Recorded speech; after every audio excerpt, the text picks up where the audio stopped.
పద్మపాశాంకుశ లసత్కారాబ్జాయే నమో నమః. పద్మము పాసము అంకుశములతో ప్రకాశించు కరారవిందములు గల జగదంబకు నమస్కారములు.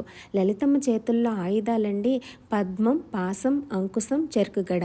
అమ్మవారు లలితావతారంలో పాశాంకుశాలని ధరిస్తున్నారు అంటే మనలోని దుర్గుణాల నుండి మనల్ని కాపాడేందుకు అవి ధరించారు అని అర్థం చేసుకోవచ్చండి. మరోపక్క అమ్మవారి చేతిలో పద్మము, అమ్మను మన హృదయం అనే పద్మంలో నిత్యం ధ్యానించినట్లయితే సహస్రారంలో ఉన్న పద్మంలో ఉన్న అమ్మాయి వారి దర్శనం, వాళ్ళ ఉనికి మనకి తెలుస్తుందండి. అది తెలియచేయటానికే అమ్మ ఒక చేతిలో పద్మాన్ని ధరించారేమో అండి. అమ్మ భక్తులకు ఏ విధమైన రాగద్వేషాలు అంటుకోకుండా పాశాంకుశాలతో మనల్ని కాపాడతారు అని అర్థం చేసుకోవచ్చండి. అటువంటి ప్రకాశించే కరములు గల ఆ లలితమ్మ పాదాలకు చేరినే భక్తులకు ముక్తి ప్రసాదించగలిగే లలితమ్మకు నమస్కారాలను తెలియచేస్తున్నామండి.